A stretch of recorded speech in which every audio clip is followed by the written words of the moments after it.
The alien princess had never begged anyone for anything. Not when her father died. Not when 3 royal houses turned against her. Not even when the Imperial Council declared that her bloodline had become a threat to the galaxy. But tonight, standing beneath the enormous crystal arches of the royal palace, Princess Seraphine Varel was about to do something that would shock the entire galaxy. She was going to beg a human for marriage. The throne room was almost completely empty. The royal guards who had once lined the walls were gone. The nobles who had spent years praising her family had disappeared. Even the servants had fled. Outside the palace, thousands of enemy soldiers surrounded the capital. Inside, only one human remained. Ethan Carter. He stood near one of the enormous crystal windows, wearing a dark military uniform that had seen far too many battles. There were scratches across his armor. A small silver earth emblem rested over his heart. He carried no royal weapon, no ceremonial sword, no expensive energy shield. To most aliens, he looked ordinary. Seraphine knew better. 3 days earlier, 12 assassins had entered the palace. They had been trained by the most dangerous military organization in the galaxy. Her royal guards had been eliminated in seconds. Ethan had been the only person standing between them and the princess. He had no backup, no heavy weapons, nothing except a combat knife and a pistol with 6 rounds. 6 rounds. 12 assassins.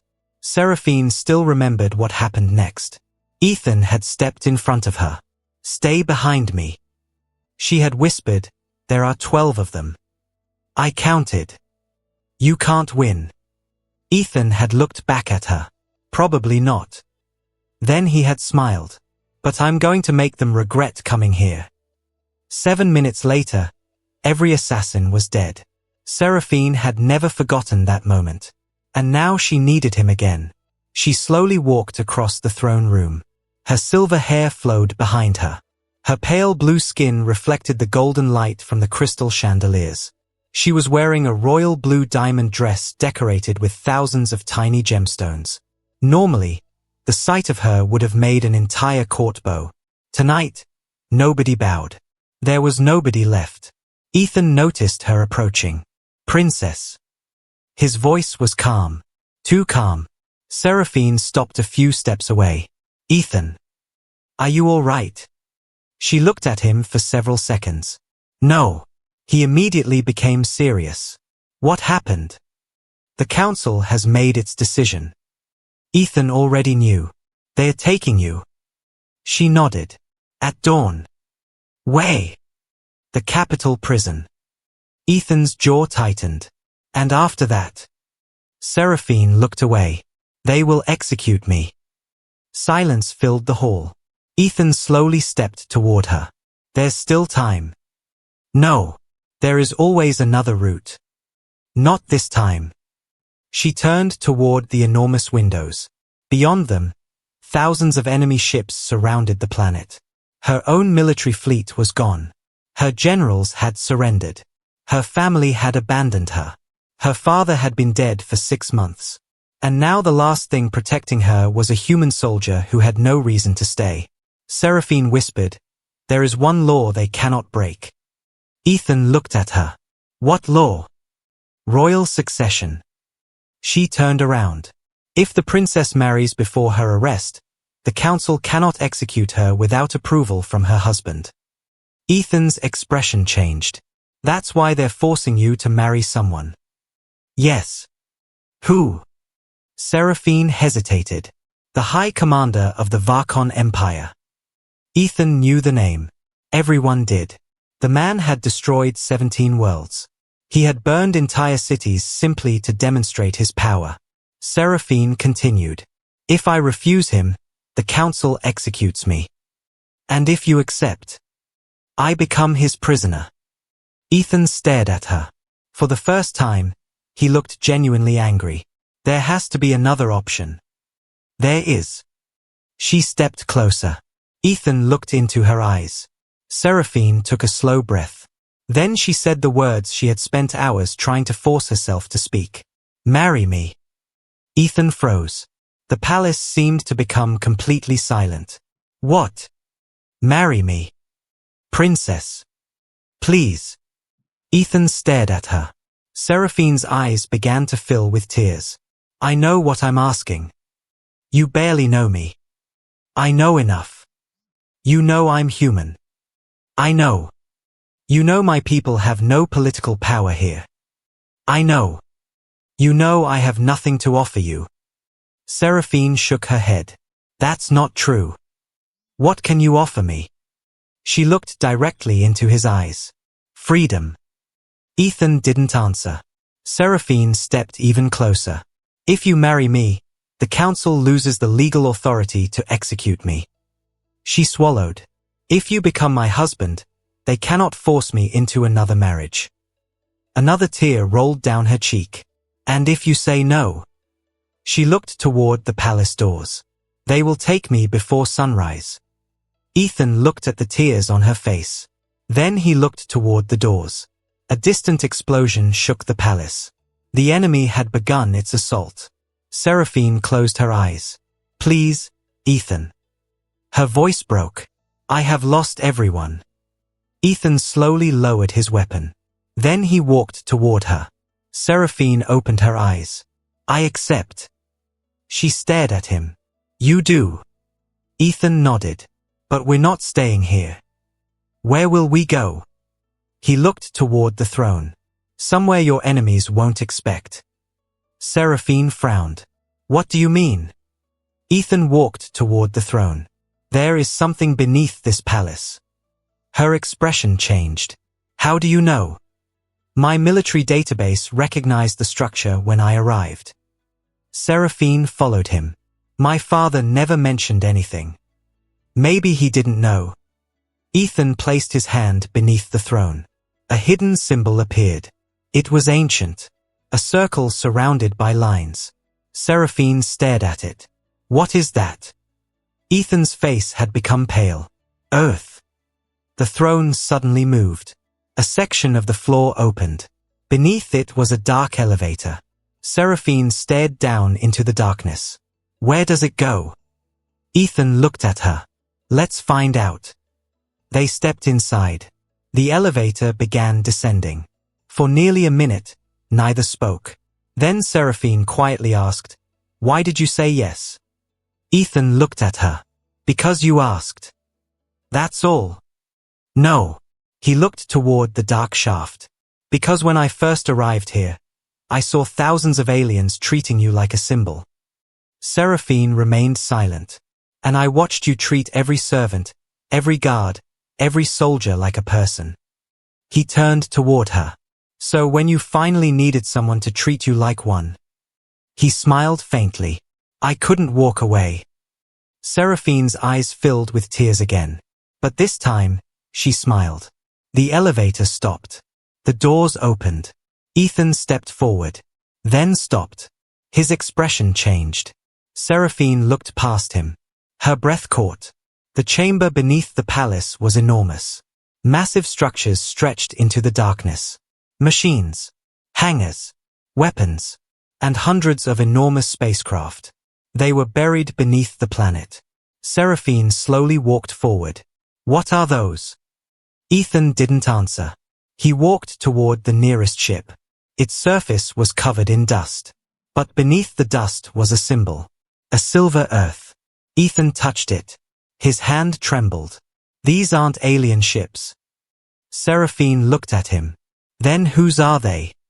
Ethan stared at the fleet. Human. Seraphine couldn't speak. Ethan moved toward an ancient control console. The system was almost completely dead. He brushed dust away. A small display activated. Then another. Then dozens. Suddenly the entire chamber came alive. Lights illuminated the hangars. Ancient machines began moving. Massive doors opened. A voice echoed through the chamber. Earth Defense Network. Ethan stared at the screen. How old is this? The system answered. Estimated operational age, 9,412 years. Seraphine whispered, Your ancestors were here. Ethan shook his head. No. He looked at the ships. They weren't just here. He pointed toward the hangars. They were preparing for something. A warning suddenly appeared. Incoming fleet. Seraphine looked toward Ethan. The Council. He nodded. Looks like they found us. Above the planet, thousands of enemy ships emerged from hyperspace. The Galactic Council had sent everything it had. Their commander opened a transmission. Princess Seraphine Varel, surrender immediately. Seraphine stood beside Ethan. She looked at the screen. No. The commander laughed. You have no army. Seraphine looked at Ethan. He pressed one button. Deep beneath the planet, something enormous began to wake. The palace shook. Then the ground opened. One ancient human warship rose from beneath the capital. The council commander stopped laughing. Another ship emerged. Then another. Then 10, 20, 50, hundreds. The sky became filled with ancient human warships. Every ship carried the same symbol. Earth. The enemy fleet panicked. What are those? They are human. That's impossible. Humanity hasn't had ships like those for thousands of years. The largest human battleship moved to the front. Its weapons activated. Ethan stood on its bridge. Seraphine stood beside him. The council commander appeared again. Human officer, stand down. Ethan looked at the screen. No. You are interfering in an internal royal matter. Ethan smiled. No. His voice became cold. You invaded a sovereign planet. The commander pointed toward Seraphine. She is an alien princess. Ethan looked at her. Then back at the screen. She's my wife. The entire council chamber went silent. Seraphine looked at Ethan. For a moment, she couldn't believe he had said it so easily. The council commander finally spoke. You married her. Yes. You expect us to recognize this. Ethan leaned forward. I don't care what you recognize. He looked at the enemy fleet. You came here to take her. His expression hardened. You're not taking anyone. The council commander ordered the attack. Thousands of weapons charged. The human fleet responded. The first enemy beam struck the human shield. The entire planet shook. Seraphine grabbed the railing. Can they hold? Ethan looked at the tactical display. Yes. How do you know? Because these ships were built by humans. Another beam hit. The shields held. Then hundreds of human warships moved forward. They didn't destroy the enemy fleet. They disabled it. Weapons systems vanished. Engines shut down. Navigation systems failed. One ship after another became helpless. Within minutes, the largest military fleet in the galaxy was completely immobilized. The council commander stared at the screen. What did you do? Ethan answered calmly. We reminded the galaxy why humans disappeared. The commander looked confused. Why? Ethan smiled. Because our ancestors didn't leave. They hid. The council commander finally understood. The human civilization had never been destroyed. It had simply vanished from galactic politics. And beneath hundreds of forgotten worlds, humanity had left weapons powerful enough to change the balance of the galaxy. The battle ended before sunrise. The council surrendered. But the story didn't end there. The council still refused to recognize Seraphine's marriage. They summoned her before the Galactic Assembly. Hundreds of alien leaders watched as she entered the chamber. Ethan walked beside her. The council leader stood. Princess Seraphine, you have violated royal succession law. Seraphine remained silent. You married a human without council approval. She looked at Ethan. Then back at the council. Yes. You understand the consequences. I do. You will lose your title. Seraphine smiled. I already lost everything once. The council leader frowned. You will lose your kingdom. Seraphine looked around the chamber. My kingdom survived because a human protected it. She stepped forward. And if your laws cannot accept that? She raised her chin. Then perhaps your laws are the problem. The chamber erupted in whispers. Ethan stood behind her. But he didn't speak. He didn't need to. Seraphine had finally learned to stand on her own. The council eventually surrendered its claim. The war ended. The occupation forces withdrew, and the ancient human fleet remained above the planet. Not as conquerors, not as rulers, as guardians. Months passed. The capital was rebuilt. Human engineers worked alongside alien scientists. Former enemies became allies. Trade routes reopened. Worlds that had feared Earth for centuries began sending ambassadors. And slowly, something unexpected happened. The galaxy stopped seeing humanity as a forgotten species. They began seeing humans as protectors. 1 year after the battle, the palace was filled with light. Crystal chandeliers illuminated the enormous hall. Alien nobles from hundreds of worlds had gathered. Human officers stood beside royal guards. And at the end of the hall stood Ethan. He wore a formal black uniform. The silver Earth emblem remained over his heart.